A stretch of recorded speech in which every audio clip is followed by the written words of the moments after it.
This is running absolutely parallel to Darwin's theory of evolution. This is 15,000 years ago. Evolutionary memory is deciding that you only take human form. So he looked at his evolutionary memory and he says, first we were fish. He even mentions this. Unless there is some significant change in the solar system, you cannot evolve physically.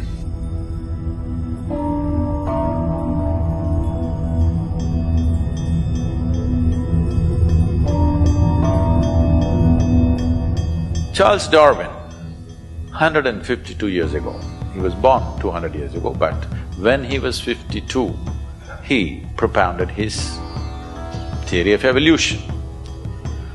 15,000 years ago, Adiyogi said this. I want you to look at this carefully. If you know something about Darwin's theory of evolution? Yes. No, just about the fact that you were a monkey, not just that.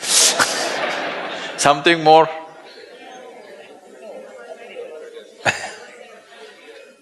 That one knowledge is good, but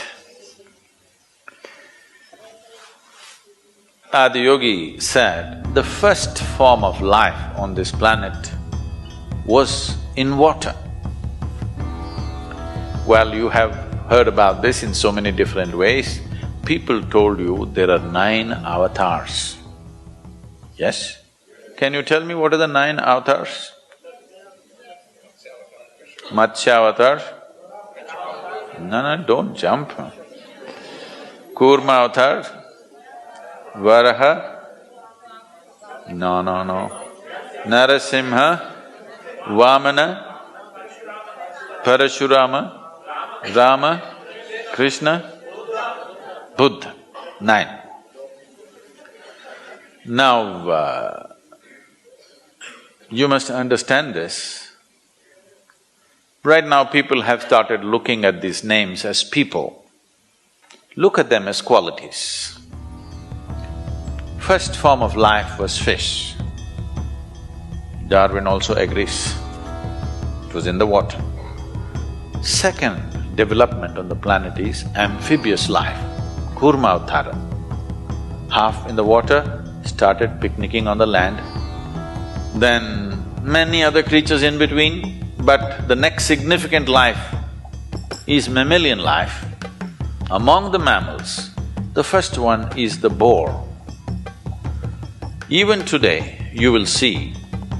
You have wild boar in Rajasthan? Okay.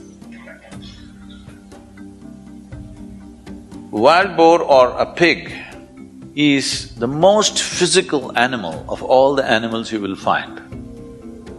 In the sense, it is so strongly rooted in its body that even, if people go to hunt a wild boar or something, you can't kill it easily. Where we are next to the rainforest. There are tribal villages. These boys who go to school, I'm talking about 10, 12-year-old boys, when they're coming back, if they see a deer, they will take sticks, they'll just pick up sticks somewhere, attack the deer and kill it. I'm saying school boys with a stick. That's how other mammals are made. You also, one knock on your head, you'll fall dead. But this is not the way a wild boar is. It doesn't die easily because it's so rooted in its physicality. Even today, if you see somebody overly physical, you say he is like a pig. No? Because pig represents excessive physicality. So the first mammal he is describing is a boar or a pig. What is next? Narasimha, half man, half animal. Next is Vamana, a dwarfed man. Next is a full-fledged man who is Parashurama but emotionally volatile. So volatile, he lopped off his own mother's head. Next is Rama, a peaceful man. Next is Krishna, a loving man. Next is Buddha, a meditative man. Next is supposed to be a mystical man. Everybody's claiming it's me, it's me, it's me. You need to understand, these are not people. Those people are representative of those qualities that we are talking about. So, life evolved like this. This is running, believe me, this is running absolutely parallel to Darwin's theory of evolution. This is 15,000 years ago. He did not go to Galapagos Islands and put things under microscope and look. He sat there with his eyes closed and saw that if you go deep enough into this, there is an evolutionary memory in this. If there was no evolutionary memory, suppose you're a man and you eat a watermelon, it becomes a man after some time, yes? Now you're a woman, if you eat a watermelon, it'll become a woman. If a cow eats a watermelon, it becomes a cow. Why this is happening is, there is something called as evolutionary memory and genetic memory here.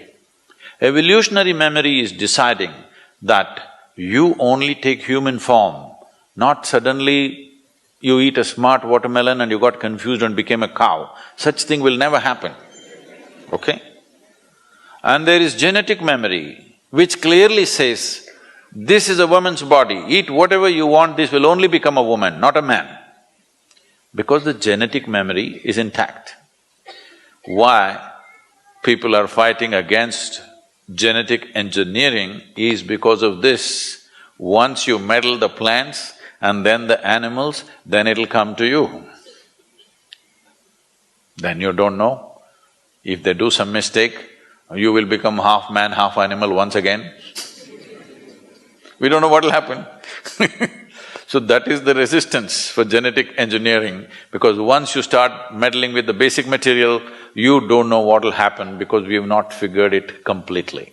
So he looked at his evolutionary memory and he says, first we were fish, then we were this, all the 9 things, and now you're here.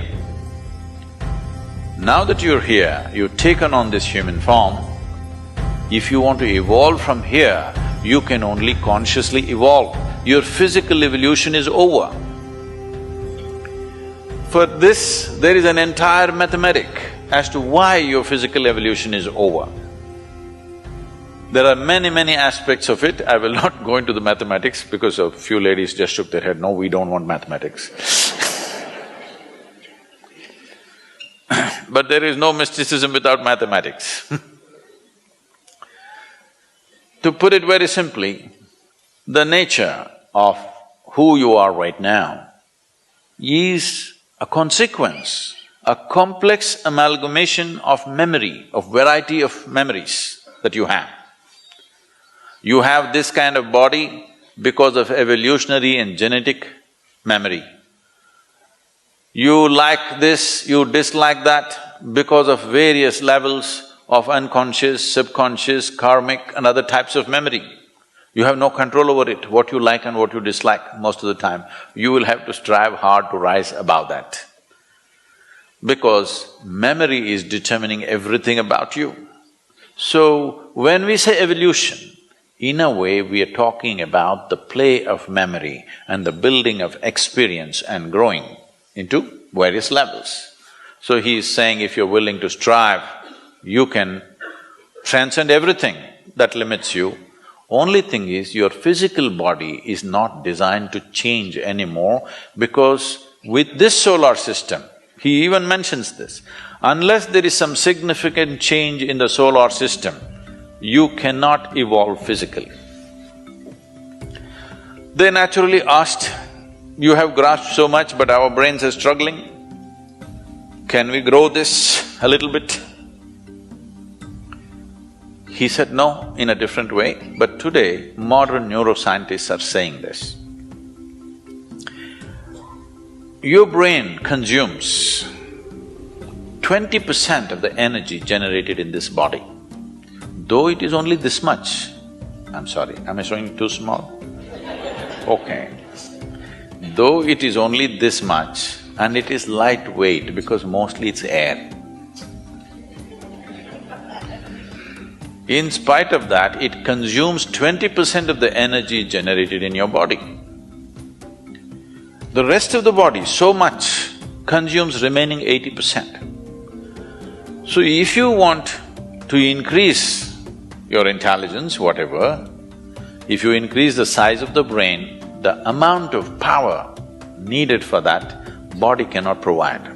So you cannot increase the size of your brain. Another way of making this happen is, you can pack more neurons into the same size. Then you may have sparkling intelligence, but there will be enormous cross-connections and confusion all the time, and you will become super restless. Some of you may have children like this at home. They're super restless, they're intelligent, but they're all over the place because too many neurons are packed in their brain. Now immediately you take them to a doctor, they will give them one of the three alphabets, ADD, ADY, XYZ, something something, MNOP. No, you should not start medication. What you need to do is, if you have a child like that, you must take time, make them walk in the nature, take them for 3-day trek in the desert, go and swim somewhere, expose them to nature and lots of physical activity. The body will manage itself, it will eliminate the extra neurons that are there and come to its own balance. If you medicate, you must understand any medicine that you take has no intelligence to go to a specific place, it goes everywhere. They can't just dull some part of the brain, they'll dull the whole brain and the whole body. You'll destroy a child's life very early simply because somebody is eager to give pharmaceuticals. Anyway, so he offered this dimension that if you're willing to strive, you can transcend all limitations. Whatever the limits nature has set for us, every one of those things can be crossed if only you're willing to strive. This is what Adiyogi conveyed to them and then started giving out methods how to transcend their present limitations. People just believe this is how we are, even now, right? This is how we are. No, no, no, this is not how you are. Unfortunately, this is how you made yourself to be. But you can also make yourself to be more and more and more in many different ways. Have you seen in the same day, sometimes you're wonderful, sometimes you're horrible? Hello? Yes. Lot of horrible people.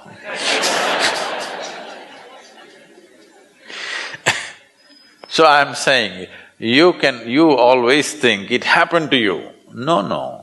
You can make yourself wonderful, you can make yourself horrible, isn't it?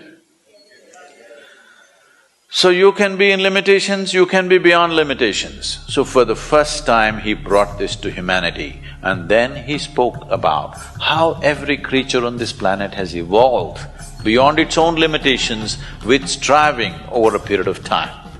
Or in other words, he propounded the theory of evolution 15,000 years ago. आकाश की गहराइयों में एक नदी से बह रहे